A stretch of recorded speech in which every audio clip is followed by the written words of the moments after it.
One of the most frequently asked Bible questions is about the Jesus genealogies recorded in the Gospels of Matthew and Luke. They are a mystery to a lot of believers because of how different they are. As a matter of fact, they're so different in certain places that skeptics think that they are in error. But this doesn't make any sense since it's well known that the Jews were meticulous record keepers, especially in regard to genealogies. Okay, but if they're not contradictory, then why all the differences? Well, let's take a careful look at these family trees. Besides the fact that the two genealogies are in opposite orders, the first real difference is the number of persons contained in each genealogy. While Luke has 76, Matthew only has 42. But as Matthew himself indicates in Matthew 1:17, it was by design that he didn't include all the names. And while it might seem a strange practice to us, Jewish genealogies weren't required to include every generation. And since Matthew wasn't denying the existence of the people he excluded, it does not constitute as a contradiction. Actually, most of the omitted names are simply a result of Matthew beginning his genealogy with Abraham rather than going all the way back to Adam as Luke did. And from Abraham to King David, Matthew and Luke's genealogies are name for name the same.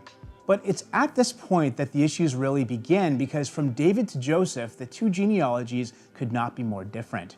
For example, Matthew says King David's son is Solomon, but Luke says it's Nathan. And Matthew says that Joseph's father is Jacob, but Luke says it's Heli. In fact, out of all the names in this section, only two are the same, Shealtiel and Zerubbabel. But even here, Matthew says Shealtiel's father was Jeconiah, but Luke claims his father was Neri. Now, this all seems like a really big mess of contradictions until we realize the reason why they're so different. Matthew and Luke were tracing two different genealogies. And Jesus having two lineages is not at all contradictory, since every human being who's ever lived also has at least two genealogies, one from their father and another from their mother. And those who have been adopted or are stepchildren have even more, because they become the legal children of those parents as well.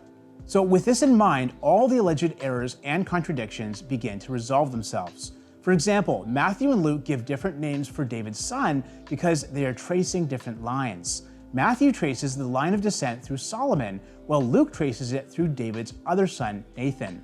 This also means that the two names that are the same, Shealtiel and Zerubbabel, are completely different people, which explains why Shealtiel's father is different in Matthew's genealogy than he is in Luke's. The only other difficulty is regarding the end of the genealogies when they get to Joseph. And there are a couple of issues here. First, how could Matthew and Luke be recording two separate genealogies if they both end with Joseph?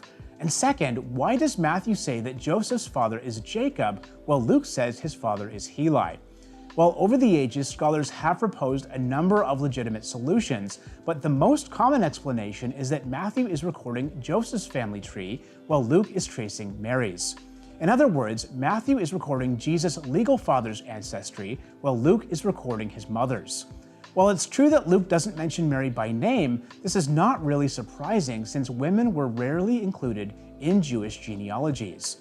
If this explanation is correct, then Mary's line is represented by her husband Joseph. This would also explain why Joseph has two fathers. One is his biological father, Jacob, while the other is his father-in-law, Heli, Mary's biological father. So why didn't Luke use the term father-in-law? Well, he couldn't have, because in Koine Greek, which is what the New Testament was written in, there is no word for father-in-law.